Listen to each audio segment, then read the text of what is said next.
Salió de mal. Ustedes ya han visto Agárralo, ¿Qué?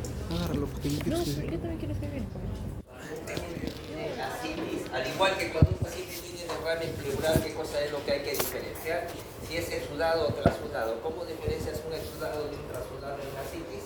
a nivel semiológicamente hablando, clínicamente. No, ya semiología no se puede.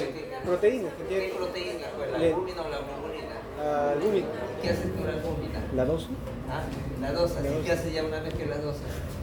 Tienes que restar, pues, Dios, la albúmina sérica de la albúmina del líquido acítico. Esto es lo que se llama la gradiente de albúmina. Entonces es una resta y el punto de corte es 1.1. Si es menos de 1.1, eso es un exudado, porque quiere decir que la albúmina del líquido acítico se acerca a la sérica, pero si es más de 1.1 es un trasudado. ¿Cómo? A través de una paracentesis tiene que hacer y hacer dosajes simultáneos de la albúmina. Y si es exudado, infecciones o neoplasias, ¿sí? Tuberculosis, peritonitis, ya lo que quieras, cualquier neoplasia también. Y si es un trasudado, lo mismo que para los problemas pleurales, ¿no es cierto? Insuficiencia cardíaca, cirrosis, ¿sí? Y síndrome nefrótico. Ya está. Pero esto es importante, ¿sí? Yo tengo ascitis, quiero saber la naturaleza, tengo que hacer la gradiente de albúmina. ¿Sí? Ya a diferencia de los criterios de Light donde se divide, acá se resta. ¿Ya? Muy bien. Dos, cuando yo tengo una hemorragia digestiva, alta o baja no interesa, no es una hemorragia digestiva, puede ser, ¿no es cierto?, de naturaleza macroscópica o puede ser microscópica. ¿Cuál es el requerimiento para? Entonces acá hay primera pregunta, segunda pregunta, macroscópica. ¿Cuánto es el volumen mínimo para que sea visible? Se ha hablado de una hemorragia, sea alta o baja. ¿Cuánto lo menos? Muy bien. 50 a 60 centímetros cúbicos, ¿no es cierto? Y eso se va a manifestar como hematemesis, ¿sí? Como melena o la presencia de sangre en una sonda gástrica, sangre o una sonda gástrica. Y así es como clínicamente se manifiesta la hemorragia digestiva alta, ¿sí? O también se puede manifestar como hematoquesia o rectorragia.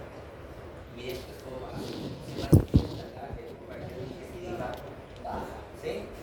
Dentro de la principal causa de hemorragia digestiva baja tiene, ¿cierto? Cuando es rectorragia, que está de viva, roja, cultura, que son las hemorroides, ¿sí? Eso tienes que identificar. Y cuando hay hematoquesia, ¿no es cierto? Aquí depende del grupo de edad, ¿no es cierto? Si es en niños, estamos hablando del divertículo de Meckel. ¿Qué cosa es el divertículo de Meckel? Divertículo verdadero, ¿no? Gástrico ectópico. Muy bien. Si es en el grupo de becario de los 60 años, la diverticulitis. Y si es en los 80 años, es la artrodisplasia. ¿Y qué cosa es la artrodisplasia? Es una malformación, lo que es la telangiectasia de la piel, la artrodisplasia es a la mucosa. El problema es cuando es microscópico. Para detectar eso, ¿qué prueba tengo que hacer? Sangre oculta de ¿no es cierto? Ahora hay un tema inmunológico, ya no lo tienes que dejar ya 3-4 días, ¿sí? Para quitar los productos que pueden confundir, la carne, rojas, algunas verduras, etc. El téveno, y el téveno que puede ser ensangrado. Entonces, lo más importante, cuando tienes tú una anemia, te puede llegar a anemizar. Imagínate que todos los días pierdes 50 centímetros en un mes, 1,5 litros, en 2 meses 3 litros y puede llevar a anemia severa y tú no te das ni cuenta porque la pérdida es gradual. Pero cuando tú tienes una anemia, ¿no es cierto?, hipocrómica, porque vas perdiendo fierro, hipocrómica, microcítica, ¿sí?, en mayores de 50 años, ¿sí?, y sobre todo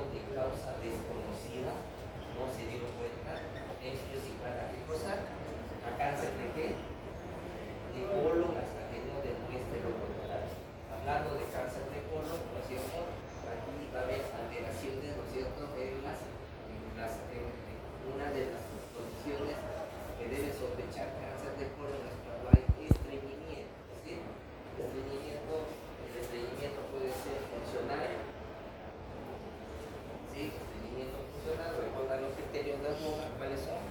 Cuando es menos de 3 veces por semana, cuando el más del 25% tiene heces duras, 25% de deposiciones. Cada 4, una te sale dura, ¿no es cierto? Cuando el más del 25% de las deposiciones, ¿sí? Hay la sensación de, hay esfuerzo, ¿no es cierto? Cuando en más del 25% hay la sensación de evacuación incompleta, y cuando en más del 25% hay demasiado esfuerzo o requiere de maniobras manuales, ¿sí? Para desimpactar, ¿no es cierto? Es impactación de las heces, ¿ya? Entonces, dentro de los factores de riesgo para el estreñimiento vemos muchos en el adulto mayor. ¿Por qué el adulto mayor? Que pierde la capacidad de movilizarse, ¿sí? Ya no camina, ¿sí? Y peor si tiene una parálisis, ya está postrado en cama. Eso es común, pero no es común en una persona que es activa y que de repente empieza a presentar estreñimiento. Entonces, si no hay factores de riesgo, la dieta también, hay gente que no come verduras, ¿no? Que no toma agua, ¿sí? Tomen cerveza, no se van a estreñir, ¿sí? Y si además hay cambios en la conformación de las heces, cambios en la forma de las heces. Hay unas heces como así, acintadas, ¿sí? Acintadas, ya, casi ese es un diagnóstico de cáncer de colon, ¿no es cierto? Ya, muy bien.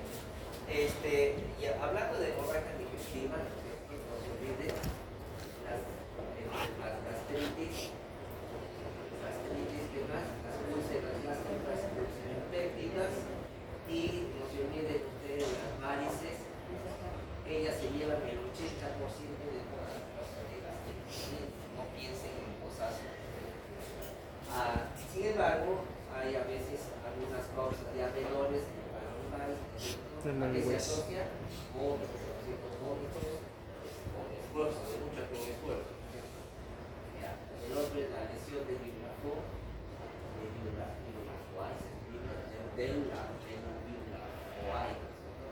que es una malformación, una arteria muy superficial y rápidamente se lesiona. ¿Qué más tienen acá? La ectasia vascular atrás, el síndrome de Eva, y qué más, no se olviden que se puede sangrar de las vías biliares y eso se llama hematobilia, o se puede sangrar del conducto pancreático y eso se llama hemociclos pancreáticos, ¿sí? O se puede de varices de la base de la lengua. Hay gente que tiene varices en la base de la lengua. Y también se considera hemorragia digestiva alta, porque ¿dónde comienza el tracto digestivo alto? En la boca. ¿Y dónde termina? En el ano. Entonces, así que eso habla mucho, es el dolor de la lengua y sangre de hemorragia digestiva alta. Entra a la categoría de hemorragia digestiva alta. A ver, claro, dice por varios. Muy bien. Entonces, pero a veces, llega un paciente con anemia y por ahí no se sabe si hay hematoquesia o si es médica, no sé por qué se confunde. ¿Cómo diferenciar una hemorragia digestiva alta de una baja versus baja, HDA, HDB, ¿no es cierto? Alta de una baja, y una prueba simple les puede ayudar a definir la urea, Entonces, en la hemorragia digestiva alta, ¿qué va a pasar? Cuando sangra, se degrada la sangre y producto de degradación de la sangre, la urea se vuelve a reabsorber. ¿Y cómo voy a tener urea elevada en relación a la creatinina? ¿Cuál es la relación de urea-creatinina? Cada unidad de creatinina se corresponde a 30 unidades de urea. Una unidad de creatinina a 30. Entonces, yo encuentro un paciente que ha sangrado. O sea, ¿de dónde van a sangrar? ¿Qué le hago? ¿Endoscopía o colonoscopía? Tengo duda, ¿no es cierto? Le pido urea creatinina. Yo encuentro una urea, por ejemplo, en 100 con una creatinina en 1. No, pues esto no va, ¿no es cierto? No va esto de acá. ¿Sí? Hay demasiada urea para por cada unidad de creatinina, 30, 50 ya máximo, pero no 100.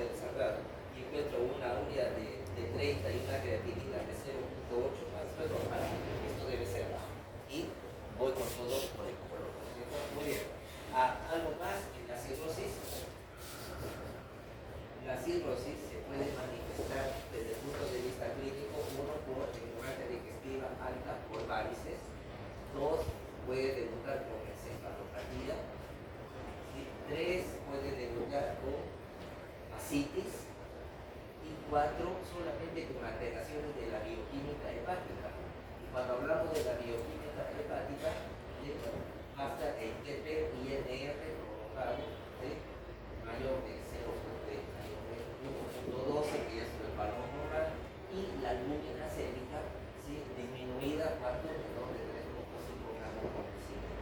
Entonces, lo interesante es que tengamos en este tiempo, en este momento, tempranamente, cuando esta tardía, es cierto, lo que llaman los estigmas hepáticos, ¿cuáles son los estigmas hepáticos? Ictericia, telangiectasis. No, la ictericia no es un estigma hepático.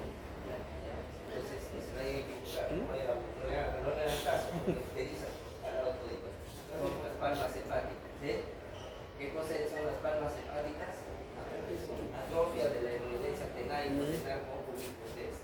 Penal va a aparecer parotiditis, sobre todo a ver pacientes con parotiditis que llaman las telangiectasias. Eso sí es un estigma hepático. Penal va a aparecer. Los huérfanos se ponen chiquitos, o sea, hay atrofia testicular. ¿Qué más va a aparecer? El hombre empieza a crecer de las mamas, y más guía, ¿cierto? Y además hay alteraciones en la composición del vello. El hombre adquiere un patrón ginecoide, ¿cierto? En hombres, patrón ginecoide, distribución ginecoide, o sea, es triangular, ya no es concluye. ¿Y qué más va a aparecer? Puede haber la contractura del útero. Fibrosis del ligamento palmar de las manos hasta simple tensión y flexión. Y eso se ve por el problema del alcoholismo. Y el problema del alcoholismo ataca al hígado, ¿no es cierto? ¿Sí? Cuando ustedes toman alcohol pueden tener una hepatitis, pueden tener una esteatohepatitis, en la cual el hígado es grande por acumulación de grasa, esteatohepatitis, ¿sí? Y finalmente viene la cirrosis. ¿Cómo identificar un problema de alcoholismo? A través de las transaminasas TGO, TGP, ¿sí? Cuando hay una inflamación del hígado, ambos se elevan. Sin embargo, cuando hay un problema por alcohol, la TGO se eleva más que la TGP, ¿sí? En una relación de 2:1, mayor de 2:1. Entonces yo tengo una TGO en 300 unidades internacionales y tengo una TGP en 80. Las dos deberían estar elevadas, pero si tengo esto es más de 2:1, entonces digo, esto es por alcoholismo, ¿sí? Porque no se olviden cuáles son las tres medidas universales. ¿No tomo? Mañana te pago, la última vez que tomo, ¿y qué pasa? Mañana me despierto. La otra es media baja, media malograda, así que nos quedamos con las dos. Y así ustedes pueden detectar. Otro problema que ustedes ven es y la hepatomegalia por acumulación de triglicéridos, no se moviliza. por hígado graso. Hígado graso asociado. Puede llevarse TGO-TGP también o elevadores. No, igual, pero en esa relación. Si es por otra causa, los dos están elevados. Parejo, va parejo. Si es por alcohol, 2:1. 2:1. Sí. Ya. Otro problema que ustedes tienen es el problema de la diarrea. ¿Sí? Sí. Diarrea. Pero lo más importante en un paciente con diarrea para llegar al diagnóstico, la historia clínica. Tienen que entrevistar a su paciente. ¿Sí? Ya, entonces la historia clínica le va a decir, si el paciente ha estado tomando antibióticos, ¿sí? El doctor, el otro doctor que enseña, el patólogo, el doctor Pierino le recetó antibióticos y empieza con diarrea. ¿Qué sospechan ahí? Diarrea por antibióticos. Bueno, ¿cierto? ¿Y cuál es el antibiótico más frecuente asociado? La clindamicina. La clindamicina es el más peligroso. ¿Sí? En teoría todos pueden dar diarrea, menos, ¿sí? Excepto, ¿qué antibióticos no dan diarrea? La vancomicina, o sea, diarrea asociada al antibiótico, la vancomicina y el metronidazol. Porque esto de acá son la cura a la diarrea por antibióticos por el famoso Clostridium. Muy bien, la historia clínica. Tengo un paciente que tiene VIH, SIDA. ¿En qué sospecho? ¿Tiene diarrea? ¿En qué sospecho? ¿Diarrea asociada a qué? Cándida. Ya tiene VIH y tengo diarrea. ¿Sí? ¿A qué pienso? Práctico. Y van a ir los sidosos, van a empezar a salir. Ahí he visto a un par que está chapando que si lo hacen acá, menos va a ser acá. Ya. Agentes oportunistas. ¿Cuáles son los dos oportunistas que atacan a los pacientes con SIDA? El isospora dengue, ¿sí? Y el criptosporidium. ¿Sí? Si tengo un paciente con diabetes mellitus y tiene diarrea, ¿cuál es la etiología? Básicamente el sobrecrecimiento arterial. Por eso es que la diarrea en diabéticos antibióticos. Cuando reto a pediatría, el pediatra, ¿qué le va a decir? A la diarrea no se le da antibiótico. ¿Sí? Les va a decir eso porque la diarrea se autolimita, pero si es diabético, dale antibiótico porque a partir de una diarrea puede generar sepsis y se muere el paciente. ¿Sí? Entonces, cuando le diga el pediatra que cuando hay diarrea no dan antibióticos, se refiere a las diarreas virales y en los pacientes eutróficos. Entonces, ¿ustedes qué le responden al pediatra, doctor? ¿Y si a tu abuela le da diarrea, le darías antibiótico o no? A ver que se va a asustar. Ya. ¿Qué más hay que entender? La edad del paciente, ¿no es cierto? Si es un niño, o sea, pediátrico, ya, ahí sí piensen en viral y el agente más frecuente es el rotavirus. Pero si es un adúltero, ya no piensen en virus, piensen en bacterias, ¿sí? Y hay que dar antibióticos. La Shigella, coli, ¿sí? Proteus, etcétera. Pero cuidado con el Campylobacter jejuni. Si tienen la mala suerte de Campylobacter jejuni y han nacido predispuestos, como muchos de ustedes, 2 semanas después de la diarrea desarrollan anticuerpos y terminan haciendo Guillain-Barré.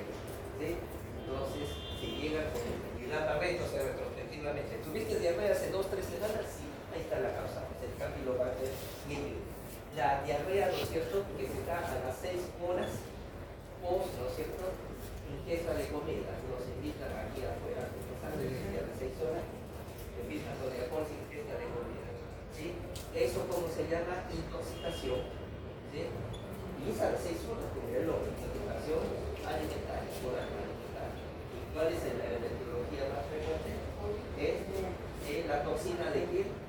Ya no es genio, toxina de estafilococcus. Ahí sí ya no se da tratamiento antibiótico, porque es la toxina. Soporte, hidratación, ¿sí? Para las náuseas, antiemético, eso es hasta que el cuerpo lo elimine las toxinas. ¿Sí?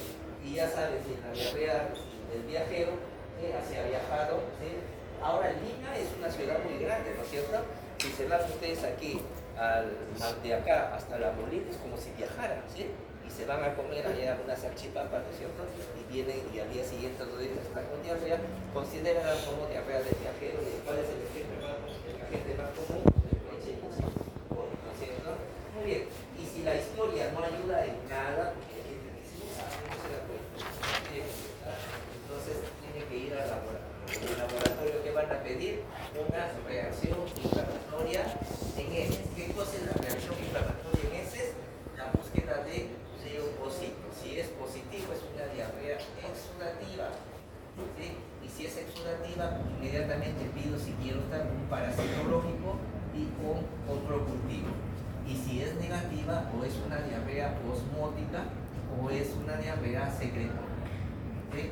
La osmótica miren, hay cosas, al conocer nosotros eso, ese es el principio de los laxantes. Los laxantes que provocamos, ¿qué hacemos? Provocamos diarrea osmótica con el laxante, básicamente, ¿sí? Pero no se olvide la intolerancia a la lactosa, en el cual el 70% de la población de niños en el Lima es intolerante a la lactosa, ¿sí? Y si es la diarrea secretoria, ¿sí? El ejemplo clásico es ¿cómo se llama? Cólera, ¿no es cierto? Cólera, siendo una bacteria, se adhiere a la bomba de sodio y potasio y produce ahí la alteración. Ahí me está olvidando en la diarrea, si es aguda, ¿no es cierto? aguda uno piensa en infecciones virales y cuando es crónica uno ya piensa en enfermedades sistémicas, ¿sí? Como por ejemplo la colitis ulcerativa, los linfomas o las neoplasias, y lo han incluido a la tuberculosis, porque para la tuberculosis necesitas medios especiales para cultivarlo, ¿no es cierto? ¿Cómo se llama? El medio clásico en el cual se cultiva el bacilo de Koch. ¿Cómo se llama? Deja es la coloración para identificarlo, pero para cultivarlo, ¿cómo se llama? El medio del lobo Jensen, ya se olvidaron. Y el lobo Jensen, cuando se demora 45 días, por eso lo han metido ahí, ¿sí? Porque requiere algo especial, a diferencia de los estos de acá, ya cualquier agar sangre, esos medios baratos los van a necesitar. Muy bien, entonces ahí algo sobre diarrea. ¿Qué más? Ictericia. Cuando hablamos de ictericia, ¿sí? Entonces, lo más importante que tienen ustedes que hacer es, si tienen un paciente con ictericia, es saber si tiene bilirrubinas directas o indirectas, ¿sí? Ictericia. Entonces, ¿cómo diferencio desde el punto de vista clínico si es con directas o indirectas? Yo le voy a preguntar la presencia de coluria. Si hay coluria, ¿es directo o no hay coluria? Es indirecto. Adicionalmente, la presencia de apolia, o sea, es placa. Es directo, pero de vías biliares, y acá no hay. Y finalmente el grado de ictericia, 6 miligramos por decilitro, menos de 6, indirecta, mayor de 6, las directas. Por eso que los directos a veces adquieren un color verdoso, les había dicho, como la bilirrubina o la bilirrubina, rojos, anaranjados, verdosos, se pueden hacer. Bien, entonces yo ya determiné que es bilirrubina directa, entonces digo, acá, ojo, cuidado, porque puede ser problema hepático, puede ser extrahepático, ¿sí? Cuando hablo de extrahepático estoy hablando básicamente de vías biliares, ¿sí? Muy bien, ¿cómo diferencio si es de parénquima hepático o si es un problema hepático? ¿Qué pido? Aquí hay que pedir un examen. ¿Qué examen pido? Ecografía. La ecografía. Muy bien, te voy a buscar en el ecografía. Engrosamiento de las vías biliares. ¿Qué busco? El coledo. Un colédoco dilatado que normalmente mide de 2 a 4 milímetros, pero si es más de 7 milímetros ya no hay duda que es dilatado, esto es extrahepático. Y si está dilatado, extrahepático a la cabeza, las litiasis, ¿no es cierto? Los cálculos, la litiasis sobre todo es pero también puede haber el cáncer de vías biliares, cáncer de vías biliares. Y si yo tengo un paciente que tiene ictericia más una vesícula palpable, no dolorosa, estoy hablando del signo de Courvoisier-Terrier, y esto es un cáncer de páncreas, ¿sí? Y finalmente los parásitos, ya hemos dicho, el ascaridum picoides y la pasión hepática. Pero si digo que el colédoco está normal, entonces aquí tenemos, ¿sí? Todas las hepatitis, todas las formas de cirrosis, ¿sí? Las enfermedades granulomatosis como la tuberculosis, que forman granos se meten al hígado, tuberculosis, brucela, leptospira, tifoidea, y el síndrome de Rubin-Thompson. Por otro lado, si fue por bilirrubinas indirectas, todas las hemólisis, que más los problemas de transporte de la bilirrubina, como la insuficiencia cardíaca, hipotensión, cuando un paciente está hipotenso, chocándose, la bilirrubina no llega al hígado, o problemas de conjugación, ¿sí?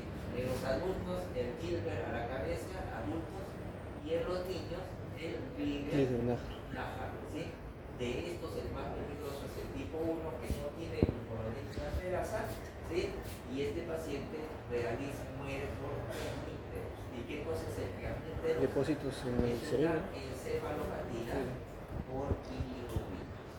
Se impregnan los grupos basales de bilirrubina, ¿sí? Y se muere por encefalopatía. Y cuando tengan ictericia, y ahora qué hago, no se puede tomar nada. Vean que la bilirrubina, 20 es el punto de corte. 20 miligramos por decilitro de bilirrubina. Si es menos de 20, tranquilo, no va a pasar nada. Si es más de 20, hay riesgo de precipitación de la bilirrubina en los túbulos renales. ¿Y qué cosa le va a originar? Falla renal, ¿sí? Por pigmentos endógenos. Entonces, más de 20 en los túbulos renales, ¿sí? Y falla renal por quiste. Y hay que hacer con eso, ahí se de agua y de algo para que pida. Entonces acá tienen 1, 2, tienen 3, tienen 4, ¿no es cierto? Tienen 5, 6, ¿no es cierto? Tienen 7, ¿sí? Tienen 8 y 9 preguntas por haber venido hoy día y por quedarse hasta tarde. Es cuando tiene la llave. Pero ya no hay tiempo. Cuando tienen un cálculo en la vesícula, ¿sí? El cálculo, ¿no es cierto? Cuando tienen dolor, ¿no es cierto? En el cuadrante superior derecho, post ingesta de comida, una comida copiosa, ¿sí? Y que tiene menos de 6 horas, hablan del cólico biliar, ¿sí? Esta es la definición operativa del cólico biliar. Cuando hablo de comida copiosa, ¿a qué esto me estoy refiriendo? Las grasas. El tamal es una comida copiosa, ¿sí? Y otra manteca. Ajá.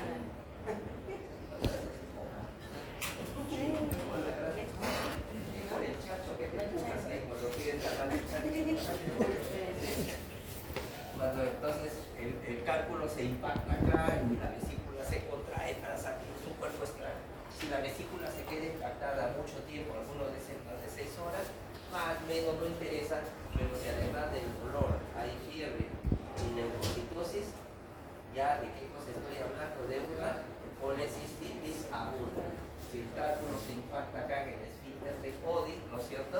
Y no deja pasar, además del dolor, va a presentar más ictericia. Y el dolor más ictericia, estoy hablando de una coledocolidiasis. Pero si está mucho tiempo y aparece inflamación, entonces además del dolor, ¿sí? Además de la ictericia, aparece fiebre. ¿Y de qué cosa estoy hablando? La famosa tríada de Charcot. Y la tríada de Charcot, ¿de qué me dice que es una colangitis? ¿No es cierto? Muy bien. Entonces, y si a la tríada de Charcot se agrega hipotensión y además y alteración del sensorio, ¿de qué estoy hablando? De la pentada de Raynaud. ¿Por qué es importante la pentada de Raynaud? Porque si te da tu abuela se va a morir. La pentada de Raynaud en adultos mayores tiene una mortalidad garantizada del 50%. La mitad se muere, ¿sí? En los adultos mayores. Los jóvenes todavía pueden aguantar, ¿sí? Pero casi seguro, si le da a un adulto mayor, el chance de sobrevivir es del 50%. Por eso es importante la pentada de Raynaud. Y hablando de ictericia, es una forma de ictericia que se conoce con el nombre de Calabón, se llama ictericia ondulante. Y aquí se asocia la ictericia ondulante. Hay semanas, ¿sí? Meses que está ictérico y después se limpió, ¿sí? Me curé, dice, pero otra vez empieza a ponerse ictérico, ¿sí? ¿A qué se asocia la ictericia ondulante? Apunte, la puloma. Ya, estas cosas, al final de gasto, esto me gustaría que se lo lleven, ¿no es cierto? Pero no a su casa, sino para cuando hagan la medicina, van a ver todas estas cosas, ¿sí? El ampuloma. Hay más, pero ya esto es caso. ¿Por qué el ampuloma? ¿Dónde se forma el ampuloma? En el esfínter de Oddi. Es un cáncer, es un tumor, y el tumor crece descontroladamente. Hay una desproporción entre el crecimiento y la irrigación. Entonces se necrosa, se cae, se espacela y ahí libera la vía, y ahí es donde se despinta, pero otra vez empieza a crecer, ¿sí? Hasta obstruir la vía y otra vez se pone ictérico. Ictericia normal, ictericia ocular. Bien, entonces esto es lo que debe más o menos. Pasemos a nefrología. ¿Ya lo tienen? Muy bien. ¿Quién le compra la mesa?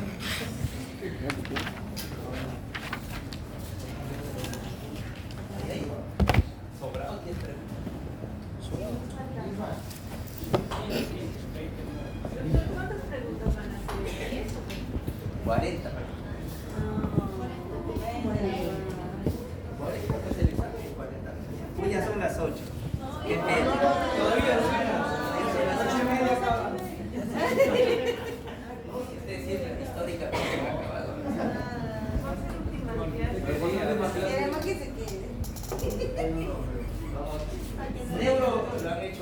hipertensión, ¿sí? Muy pasivo, sí, tienen que estar más animados. Por eso es que nadie lo escuchaba, porque leía nomás ahí. Pero, ya vamos a revisar algunos aspectos de nefrología, ¿sí? Las fichas. Para la vida, la fibra para la vida.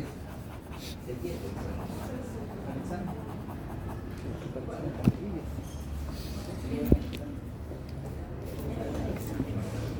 Ya, entonces la nefrología comienza lo más importante.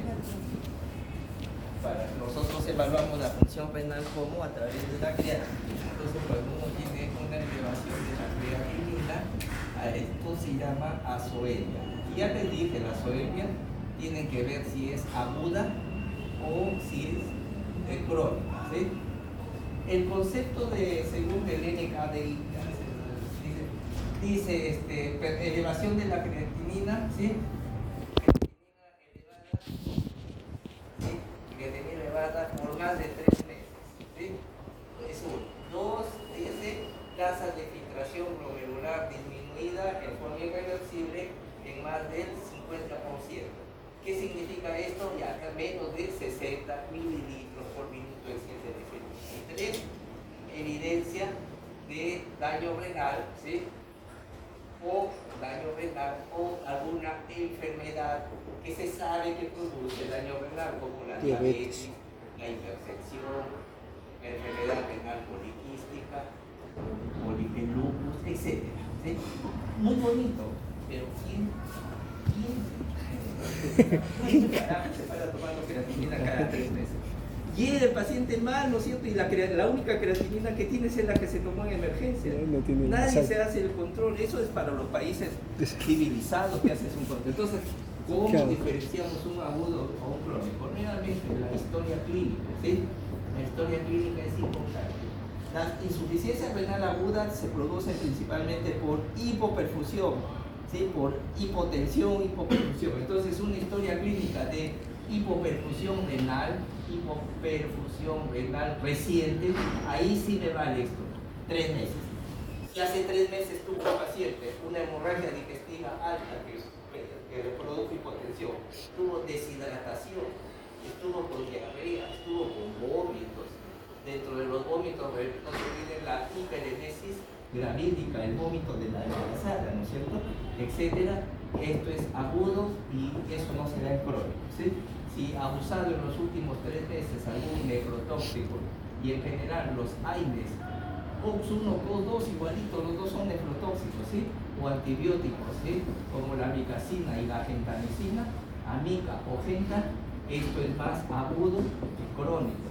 Y si se ha hecho un examen radiológico con contraste, el contraste que tiene yodo, y el yodo es nefrotóxico, esto es más agudo que crónico.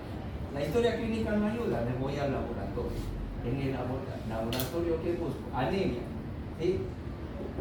Recuerden que el eritrocito mide 120 días y para que haya anemia, si yo paro la fábrica, recién a los 3 meses voy a ver la anemia, ¿sí? Entonces en el agudo no le da tiempo a anemizar. Entonces la anemia, ¿dónde se da? En el crónico. Y en el agudo, no, pues no hay anemia, ¿sí? Y el otro es el fósforo, que está elevado en el crónico, y el calcio está disminuido en el crónico. Acá todavía no llegan estas alteraciones. Y el criterio definitivo, que ya no hay duda, es la ecografía renal. Una ecografía renal, ¿sí? Recuerden que el riñón, ¿cuánto mide de longitud? De 9 a 11 centímetros. Entonces, si yo tengo un riñón pequeño, que es menos de 7 centímetros de alto, ya no hay duda. Eso es crónico, ¿sí? Por muy enano que sea. Y la otra es el parénquima renal, menos de 15 milímetros. Es que la ecografía te puede discriminar la capa externa porque está en lo. Si es menos de 15, ese es crónico. Pero hay excepciones, no se olviden. Hay situaciones en las cuales es crónico, pero el riñón está normal o grave. La diabetes. Entonces, si es diabético, ya yo no espero tener riñón pequeño. El lupus, ¿eh? El mieloma múltiple, la amiloidosis, ¿sí? La enfermedad renal poliquística, la hidronefrosis, y el 1, 2, 3, 4, 5, 6, y el paciente la nefropatía por VIH. Ahí está. Esas son las los 7 magníficos que el riñón siempre está grave. Muy bien, entonces cuando tienes, si yo determino que es agudo, ¿qué hay que hacer si es agudo? Hay que hablar con la familia, porque la insuficiencia renal aguda, así lo vea el doctor, el mejor doctor de la Continental, 70% de mortalidad garantísima. O sea, su paciente tiene un chance de 30% de morirse, ¿sí? De vivir y 70% de morir. Entonces, si se salva, ese doctor me lo salvó. Y no le dice si se muere, ¿qué va a decir? Dice, me lo mató, ¿no es cierto? Así es, dice la realidad del peruano. Entonces, cuando un paciente tiene una insuficiencia renal aguda, hay alteraciones metabólicas. Una de ellas es de que el paciente puede desarrollar acidosis, ¿sí? Acidosis metabólica, ¿sí? ¿Por qué desarrolla acidosis metabólica el paciente con insuficiencia renal? Porque No, mira. el riñón tiene la función de formar amoníaco, ¿no es cierto? NH4, y este es el que le da el color característico sui generis único de la orina, ¿sí? Yo te llevo con ojos cerrados al Estadio Nacional y tú vas a saber, ya estamos en el estadio, ¿por qué? Porque vas a oler pura pichico, ¿no es cierto? Pura orina, ¿o no? ¿Sí? O cuando pasas acá, cuando bajas acá y empiezas a oler acá la vuelta, la orina, ya estoy cerca de la Continental. ¿Por qué? Porque en el riñón solamente llega a NH3 y deja un hidrogenión que vuelve a la sangre. Ese es el ácido y se va comiendo al buffer, al bicarbonato que es tampoco. Entonces, ¿qué es lo que falla? La amoniogénesis. Esa es la causa por la cual hay acidosis metabólica en un paciente con VIH. Digo, con insuficiencia renal. Y si el paciente tiene insuficiencia renal, entonces uno va a esperar que tenga un pH, por ejemplo, de 7.2, un bicarbonato HCl3 de 10, un PCO2 de 30 y tiene un sodio en 140 y un cloro en 100. Y entonces les decimos que con qué trastorno ácido básico tiene este paciente. Recordarán ustedes que lo primero que hay que hacer es ver el pH. Si el pH es menos de 7.4, lo que ya digo, este paciente tiene acidosis. Si es más de 7.4, tiene alcalosis. Entonces 7.2, digo, este paciente tiene acidosis. Entonces el segundo, tengo que ver si es metabólico o respiratorio. Si la acidosis fuera metabólico, el bicarbonato debe ser menos de 24, pero si fuera respiratorio, el CO2 debería ser más de 40. ¿Cuánto tiene de CO2? 30, ¿no? ¿Cuánto tiene de bicarbonato? 10 menos de 24. Entonces tengo una acidosis de tipo metabólica. Muy bien. Si es acidosis metabólica que está fallando el riñón, entonces tengo que ver qué tanto el pulmón está ayudando a compensar. Y para eso veo la variación del delta del CO2, que es 1.5 el valor del bicarbonato más 8 más menos 2. Entonces, si yo reemplazo acá 1.5, el valor del bicarbonato que es 10 más 8 más menos 2, esto me va a dar 15 más 8, 23 más menos 2, me va a dar un campo 21 a 25. Es decir, si el pulmón estuviera cumpliendo su función, debería estar entre 21 y 25. ¿Cuánto tengo? 30. Tengo más CO2 del que debería tener. Y todo exceso de CO2, ¿qué cosa es?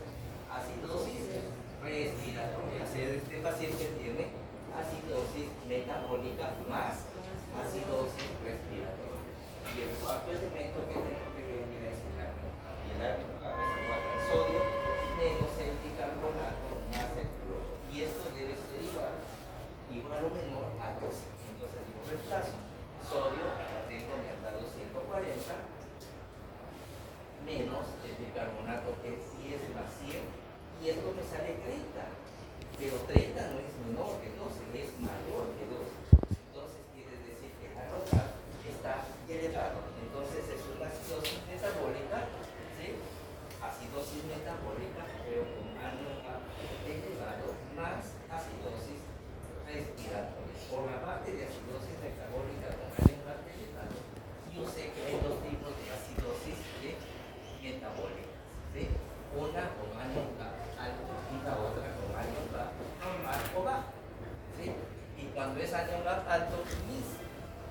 fines diagnósticas se resumen a insuficiencia renal terminal, a cetoacidosis, a acidosis láctica,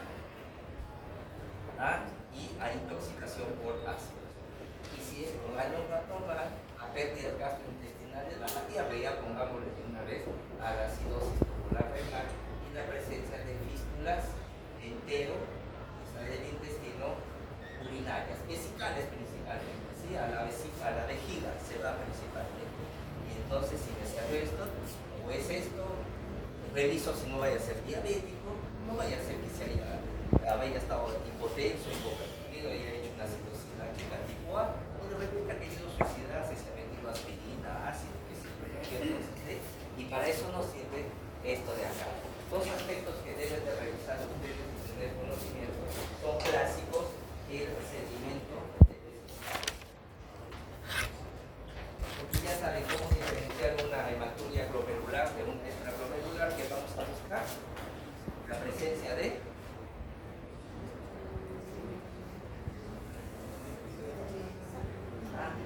¿cómo diferencia extraglomerular de la glomerular? ¿Cómo se llama el glóbulo rojo deformado?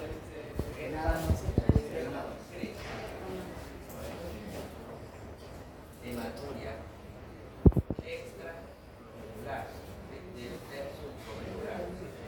Busco eritrocitos, ¿no es cierto?, deformados, y eso se llama el dimorfismo. Dimorfismo, diferentes formas, ¿sí? Cuando el dimorfismo es mayor del 5%, no hay duda, esto es renal. Si el eritrocito está normal, eso es extrarrenal. Y así en el sedimento telescopado, lo que en el examen de orina, si a alguno le forma un sedimento telescopado, yo digo, esto debe estar asociado a qué enfermedad. Muy bien, lupus eritematosus o renal, pues, y el sedimento telescopado es la presencia de hematuria, de leucocituria, cilindros, leucocitarios o cilindros hemáticos. Son las cuatro formas inflamatorias que normalmente no están juntas. Cuando están juntas, esto es sedimento. Y el otro es la triada de Colomino. La triada de Colomino es que enfermedad se ve. Loaiza, ¿en qué enfermedad se ve la triada de Colomino? Tuberculosis. Ahí está.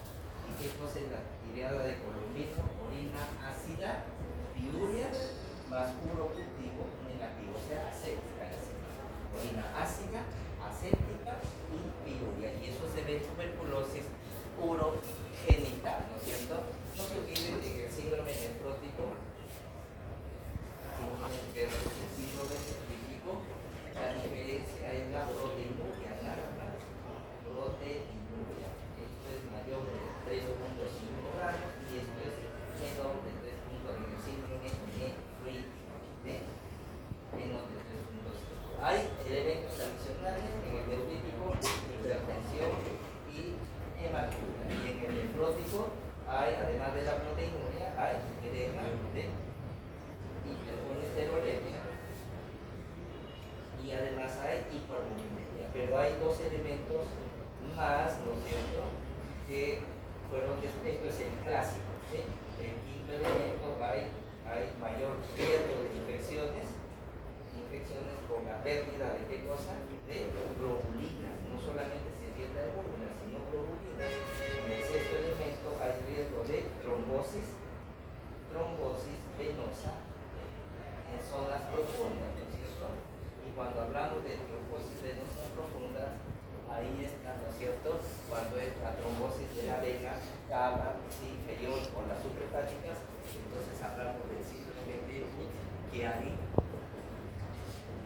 ¿Y qué cosa es el síndrome? ¿Cómo se presenta el síndrome de Chiari? Asitis, sin presentación rápida, ¿no es cierto?, que se obstruye eso y toda la presión se va hacia abajo.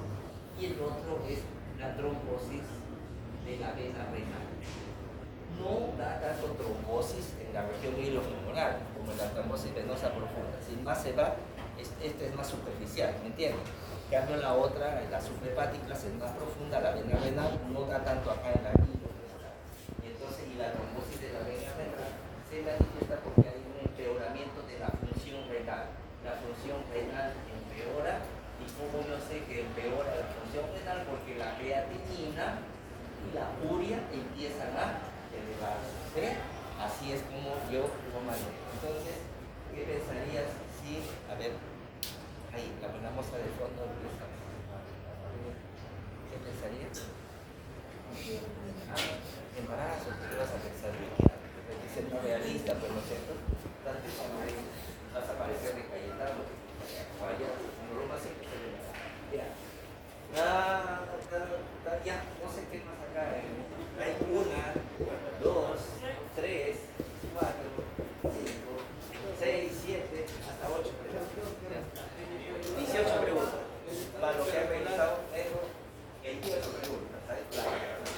¿Qué más quieres?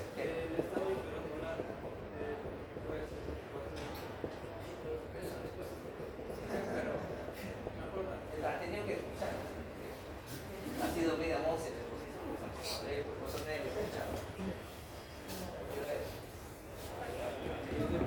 Todavía 5 minutos.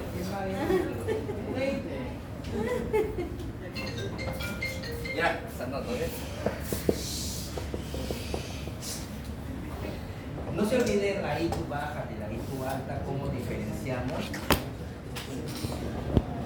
la presencia de fiebre y sensibilidad costolumbar. Eso es la IQ alta de la IQ baja. No sé si lo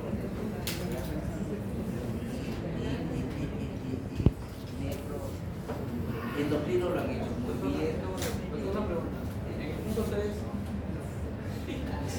cuando dice, los activos decir cuando se pasa del valor de la compensación. O sea, Si caen en esto, está compensado. Está por encima de esto, acidosis. Por debajo de esto, alcalosis. ¿Y debajo qué? Así de simple.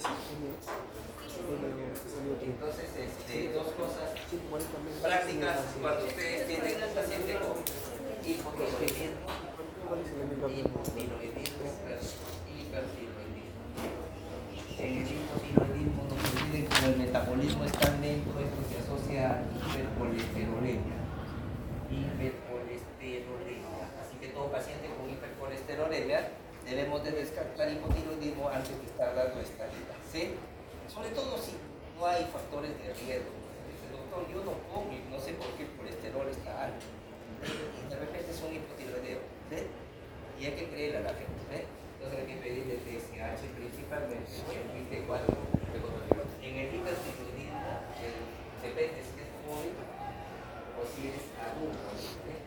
En el adulto predominan las manifestaciones cardiovasculares y acá las neurológicas, nerviosismo. ¿Sí? Este es el que tiene intolerancia al calor, está nervioso, hiperventilación. Pero el de acá, el adulto nada, o sea, de repente solamente tiene y desarrolla arritmias cardíacas. Arritmias cardíacas. ¿Cuál es la arritmia más frecuente asociada al hipertiroidismo? ¿Cuál es? ¿Ah? ¿La qué?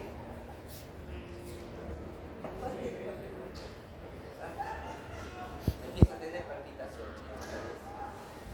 ¿Lo vais a ver? ¿Ah? Oh, esta taquicardia sí. Taquicardia sí. No se olviden. No deben equivocar. Lo que pasa es que algunos pueden desarrollar fibrilación auricular. ¿Ya? Fibrilación auricular. ¿Ya? Y de todo el universo de pacientes con fibrilaciones auriculares, el 80% es por problemas cardíacos, o de origen cardíaco, y un 20% es asociado al hipertiroidismo.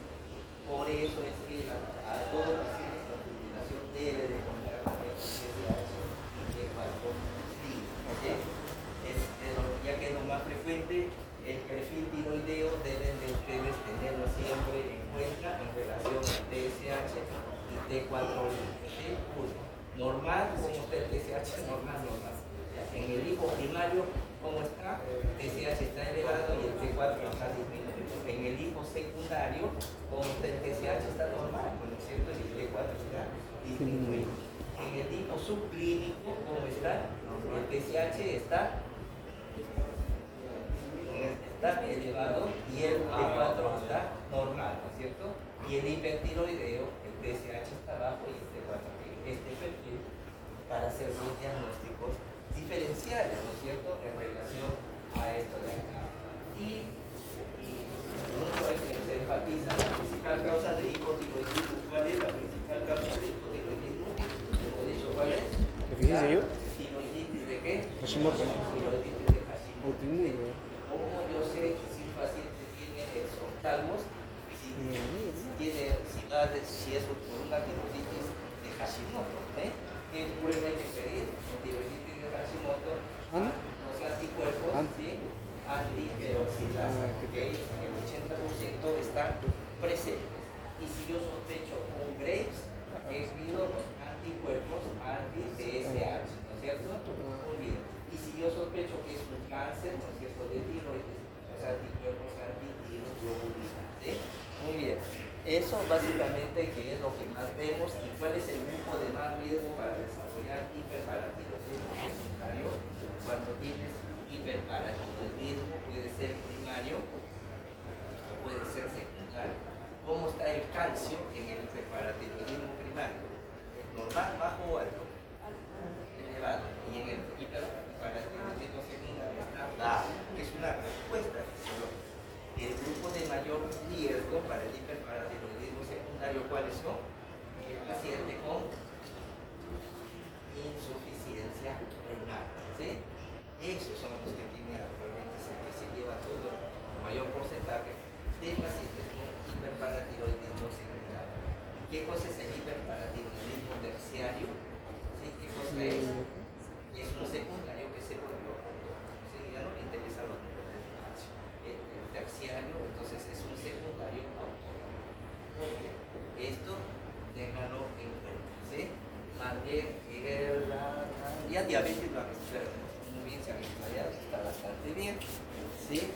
No olvidarse que la neuropatía más frecuente es la polineuropatía simétrica distal, ¿sí? ¿Ya? Y ahí tienen algunas preguntas. Neuroorganización. Me falta reuma. Los criterios para artritis, artrosis, lupus, eso los tienen que saber del médico, ¿sí? Porque son las patologías más frecuentes que hay que saberlas, ¿sí? Así preguntas sueltas nada más, ¿no es cierto? Ya, para maniobras de Fallen-Tinger, ¿para qué se usa el diagnóstico de el síndrome del túnel del carpo, ¿no es cierto? La maniobra de Faberé, ¿para qué se utiliza? ¿Para diagnóstico de qué cosa? De Faberé. Faberé, para la pierna. ¿Para qué? La espondilitis anquilosal. La maniobra de Yergason, ¿para qué? Es lo más frecuente, vienen con el número doloroso para ver si hay lesión de porción larga del bíceps, que es lo que más se lesiona, la maniobra de Yergason, ¿sí? Dolor a la otra rotación de los brazos, ¿sí? El signo del arco medio, ¿qué indica? Tendinitis.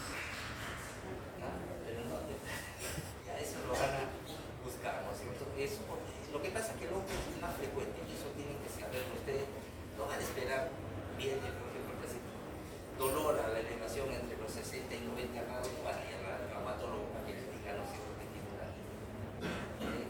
ya está. ¿Se entiende? Porque van a depender de repente ni sabe el traumatólogo que lo manda, y de repente lo mandan a operar. Ya. Y el criterio, la presencia de osteofitos, ¿dónde se ve? ¿Qué patología? Los osteofitos, ¿dónde se ve?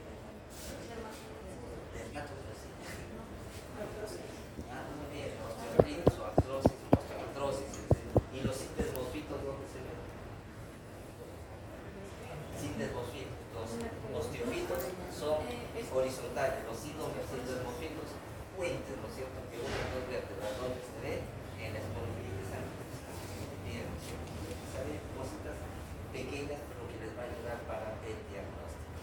Ya, muy bien. ¿A qué hora van a dar, quieren dar el examen? Porque los otros van a dar de 4 a 5, de 5 a 6 era preparado.